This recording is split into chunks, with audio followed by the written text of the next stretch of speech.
그리고 최근 그 월스트리트 저널의 보도에서 우리 한국 문제에 대해서 이제 거론이 됐는데 네네. 한국인 그 조지아주 구금 사태를 트럼프가 몰랐다라고 이제 보도를 했습니다. 네네. 어떻게 보셨습니까? 네, 일부에서 나오는 게 바로 그러기 때문에 요즘 그 미국 국내로 나오는 게 백악관 실제는 누구다 하는, 특히 이제 밀러 부비서실장 얘기도 나오죠. 예. 예. 근데 사실은 대통령제에서 지금 이만한 국내적인 파급 영향을 불러일으킬 수 있는 일을 대통령이 몰랐다 그러면 예. 그거는 심각한 권력 공백 상태에 있다라고 봐야 되는 거예요.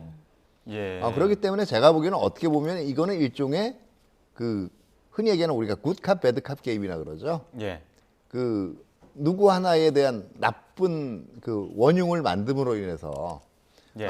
트럼프 대통령의 정적 부담을 덜어주겠다라는 생각도 저는 이런 설에는 일부가 내재가 돼 있다라고 봅니다. 근데 또 주목해서 봐야 되는 게 시점입니다. 저 이제 한국인 체포가 작년 9월인데 네. 왜 월스트리트 저널은 하필이면 최근에 와서 트럼프 대통령이 몰랐다는 사실을 보도했을까?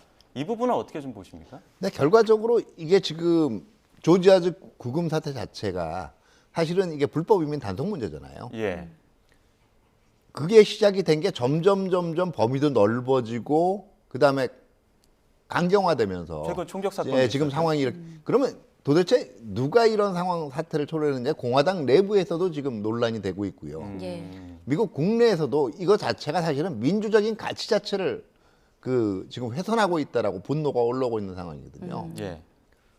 예, 누군가는 지금 스케이프고시 필요한 상황이에요. 네, 그럼 트럼프는 과연 어떻게 생각하고 있을까 궁금한데 지난달 뉴욕타임스 인터뷰에서는 아이스의 대규모 단속이 마음에 들지 않는다. 하지만 강경해야 한다. 이런 취지로 말을 했거든요. 어떤 속내일까요? 네, 방법은 지나쳤지만 실질적으로 불법이면 단속하는 거는 잘못된 거 아니다라고 얘기한 거예요.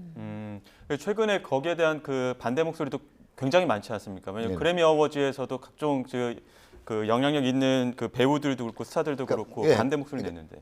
이 방식을 바꿀 수는 있지만 지금까지 해온 불법 이민 단속에 대한 기조는 그대로 밀고 나가겠다라는 거예요.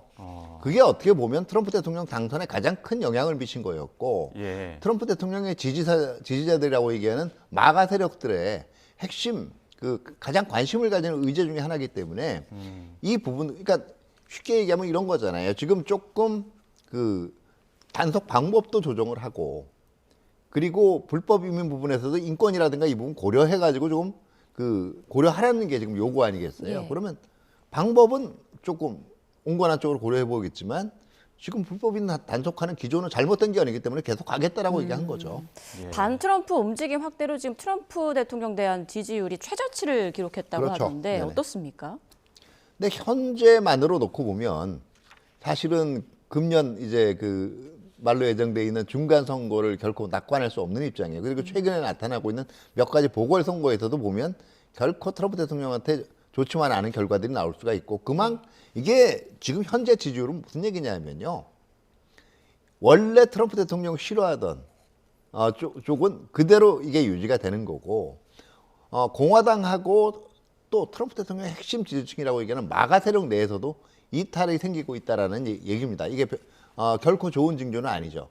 다만 그러면 이런 그 지금 미국 국내의 정적인 그 어떻게 보면 혼란이라든가 난맥상 속에서 미국 민주당이 그러면 믿음직한 대안 세력으로서의 지금 그 어떤 정책 대안을 제시를 하고 있느냐 하면 또 그 부분이 잘 부각되지 않거든요. 그렇기 때문에 여전히 그렇게 중간 선거가 누가 승리하고 누가 패배할 것이다.